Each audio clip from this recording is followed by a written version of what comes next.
I'm Linda. And I'm Vicki. And we are Partners in Crime.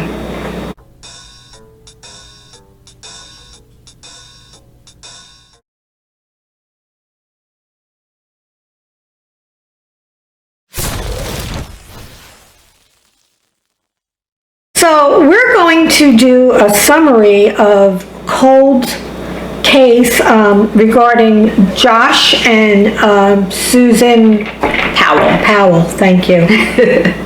That was actually my married name before. Oh, that's right. That's right. It's a good thing you're not. I'm not related. You weren't married to Josh. No, he's too young. He was too young. He was too young. Yeah.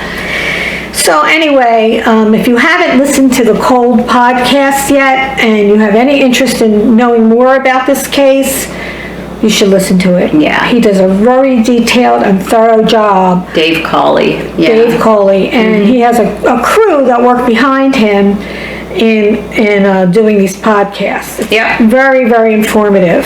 This is episode 6, Josh in the Wind, it's called. Right. And I believe this is the first. It really focuses on the first few days after Susan. Yep, that's all right. We have Suzanne Morphew. And Susan in my brain. So it starts off with Josh being grilled by Detective Maxwell on Tuesday. Mm-hmm. They realized Susan was missing on Monday. So they kept his car. They had a warrant to keep his van, basically. Mm-hmm. So he didn't want to stay and wait for them to finish with the van. So after he left the interview, he got a cab and took it to the Salt Lake City airport, where he was able to rent a car. And then coincidentally, and had nothing to do, they didn't know that Josh was at the airport. Law enforcement went to the airport to get a helicopter that they kept in a hangar there to use it for surveillance of the area, looking for Susan and for evidence in it that Josh may have left there. Big coincidence that they were there at the same time. They just didn't realize he was there. Yeah. So Josh, after he took the rental car, he kind of disappeared for 18 hours. Mm-hmm. No one knew where he was. No. And to this day, no one knows exactly where he was. And the boys at this time were left with his sister Jennifer, who was hoping that he didn't come back for the kids. Yeah. She wanted the kids to be there. And where she thought they'd be safe there. Yeah.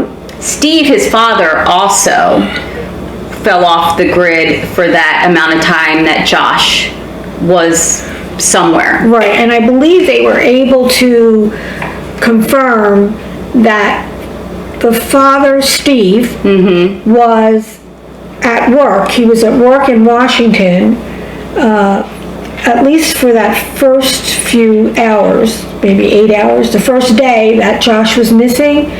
And they also traced him there for the next 2 days. But there was a period of time during that weekend, I think it was, they didn't know, they didn't have an answer for where he was. Well, I thought that Steve actually called off of work 2 days after that. They say that his phone was in Washington, so they know his phone was there. Right. Which we don't know if he was there, but his phone was there. Right. So they knew that. But yes, that 18 hours that Josh was away, they didn't know where Steve was, but he did, it does seem suspicious that he did call off the work.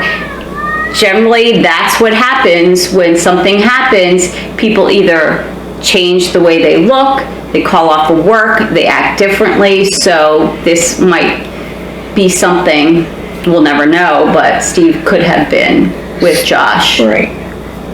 Now, when Josh returned, Detective Maxwell was able to talk to him and wanted him to come in and take a voice analysis test. It's kind of like a lie detector test. And he said he would think about it. Yeah, it measures the stress in your voice. Right. And like a lie detector does that too. And he said he would think about it.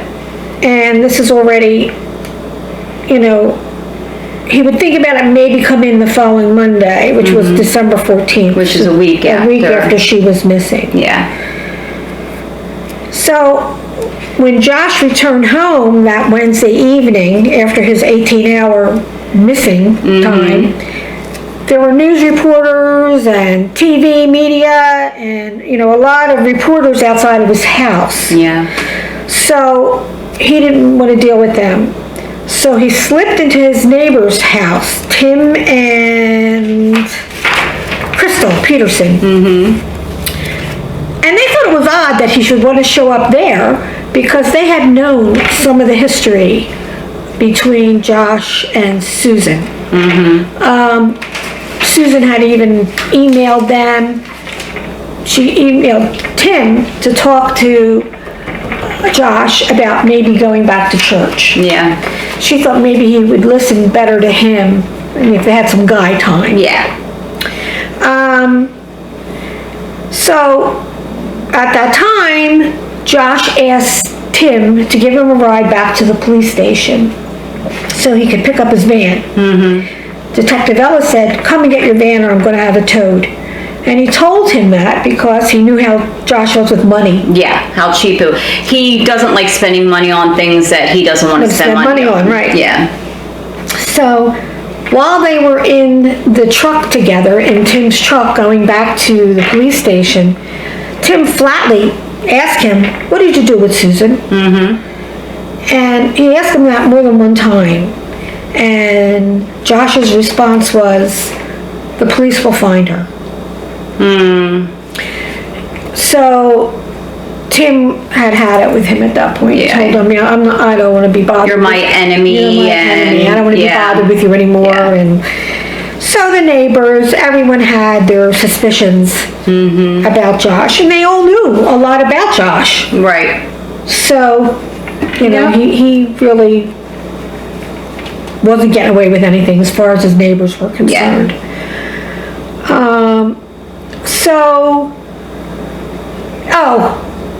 One of the things that Josh talked about with Tim was he was very concerned about his parrot. Do you remember in a previous video?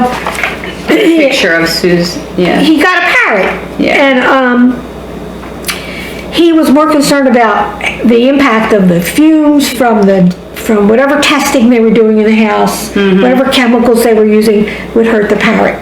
But he wasn't that concerned about Susan. Yeah, where's Susan? He doesn't really he wasn't talk talking about her. about that. Yeah. So, just another indication of how crazy he was. Yeah. They did decide, Detective Maxwell decided to do an all-out search in the West Valley Desert to look for Susan. He had a surge of about 20 investigators with ATVs, and there were cadaver dogs, and a big mobile command unit that they used in search situations. And it turned up nothing. Yeah, I think this was Simpson Springs was the area, and the Dugway geobeds they're called because they visited them Before. Right. Yeah. And it was Josh who visited them before. Yeah. But, it turned up nothing. It's a vast area, a very vast area. Excuse me. So, still a lot of media attention was going on at Josh's home, and the media at this time was interviewing the neighbors. They were getting a lot of information out there about the neighbors, and one of the neighbors, and I didn't get her name, was a little surprised that they had knocked on her door for information. But she thought about it and said, I need to get the word out about Susan. The more information, the more media exposure, it's a good thing. So she decided to organize a candlelight vigil. Right. Excuse my voice. Yeah, I think it was Kiersey Hallowell, actually, her friend. Yes. Correct. Who I think walked to church with her and that sort of thing. Right. And that they did do that, and Josh and his brother, Michael, Yes, showed up. showed up to the vigil. And, there was like a buzz when they were there. Yeah. Because, again, suspicions were high about him. So, with that, they had the vigil, still a lot of media attention. They kind of followed him around at the candlelight vigil to see what he was doing. And I know I think it was Debbie, the babysitter, or it could have been Giovanna Owens, saw that the boys didn't have any gloves and it was pretty cold out. Giovanna. Okay, she went up to the boys to try to put the gloves on them, and Josh saw this and came right over and took them away so they couldn't say anything to Giovanna. Right. Yeah. So there was a police surveillance on Josh's travels and his activities, as well as researching his spending habits. They found out that he spent hundreds of dollars on that saline torch that we had mentioned before, as well as a tree wrap. Apparently, he told the nursery attendant he needed the tree wrap to repair a broken branch. Right, and they said, no, That's not going to help it, but he bought it anyway. So, why? Yeah. Why did he buy this wrap? And one of Susan's friends, another friend, she had quite a few friends, had mentioned that she had overheard Josh one day in a conversation say he knew where to hide a body. If you ever committed a murder, he would dump the body in a mine. An abandoned mine. Yeah. So as a result of that discussion, there had been a year-long search for Susan in mines in that vast area. The salt flats. So, of course, that turned up nothing. And during this time, also Susan's father, Charles Cox, turned up in Salt Lake City and met with the police and some of Susan's friends, and they told him about what evidence they did have from Susan. And he had no idea. He had no idea about the journals. She kept all that information. He had, no clue about any of it. It's just awful that he has to, her and his mother, mother have to go through this.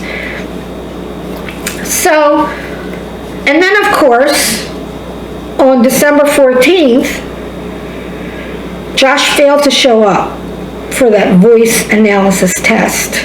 And that was the Monday. Who could have figured that one? I mean, who would have thought, Well, apparently his lawyer at that time, he had a lawyer, told him not to do it. Right, which is what a good lawyer would do. But it didn't stop him from going to her retirement accounts. When he found out what she had in her retirement accounts and have all that money transferred into his private account. Yep. So he lost his wife, but he wasn't going to lose her money. And in the meantime, Jennifer had told the police that she suspected her father had something to do with Susan being missing. She thought that perhaps he took her. And, which wouldn't be a surprise. It wouldn't be a surprise.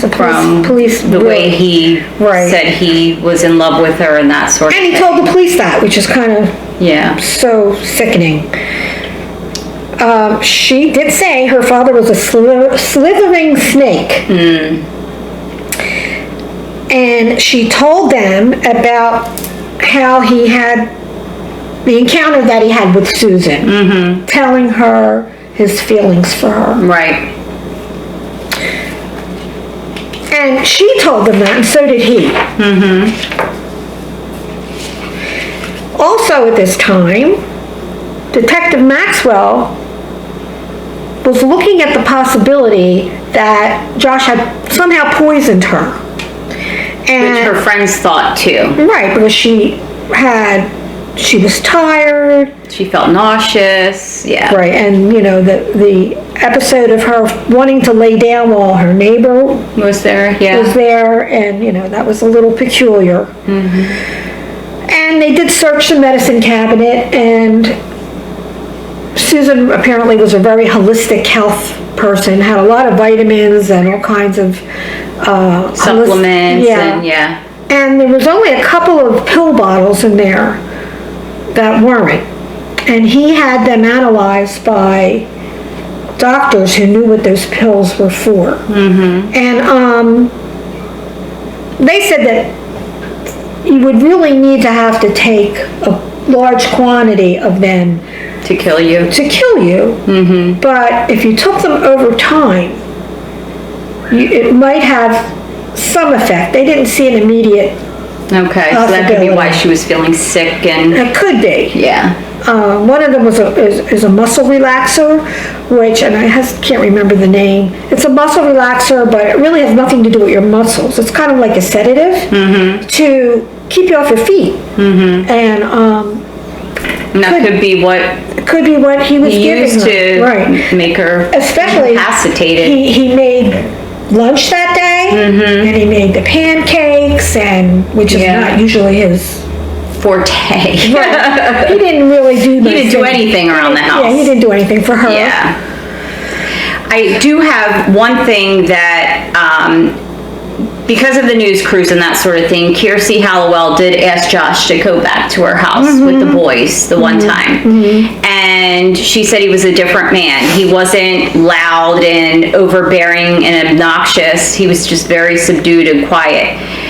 Charlie, the 5-year-old, started to say, I hate my dad because, and then Kiersey was like, oh my gosh, she wanted to say it. Yeah, she should have let him say it. Yeah, she said Josh stood in back of him, stiff, his face got all red, he didn't say a thing, but that said a lot to her. Yeah. Because Charlie might have said something about where Susan was at that point, or that he did something to him. Right. But, while Detective Maxwell was investigating the poisoning, or the potential poisoning, 2 detectives in Washington State interviewed Steve Powell. He purposely did not want to allow them in his home. He said he would meet with them, but he met with them at a library. And they realized about Steve's inappropriate feelings towards his daughter-in-law. And because he admitted it. And he told them about, how he had told Susan about his feelings. And how he loved her. Right. Yeah. But he also said that he thought Susan had feelings for him. Oh, jeez. And had repressed it because of her faith. And he also told him about how she wanted him to massage her back and feel her legs because she had just waxed them. And these were all cues to him that she had feelings for him. Yeah. Just delusional. So they wanted to see Steve's house because they thought maybe she was there. Maybe he was hiding her there. He was so adamant about them not coming to his home. Yeah. But he did convince them. They convinced him, rather, to allow them to go to his home. They took him in their car because they didn't want him to have time to alert anybody back at the house. Okay. That if she were there, they could get her out. So it didn't matter. When they got there, they knew she had not been there. Yeah. And I just can't get over him. This Steve. And it was no wonder because Josh was so crazy because his father was so crazy. Yeah, it's a wonder where Jennifer came from because apparently the other 2 brothers had issues as well. Right. So, but there's another daughter actually. Yeah, and she was very with her father. It was all about her father. and then the next episode will be 7, and we'll dive into that in our next video. We will. All right, so is that it? That's it. All right, bye.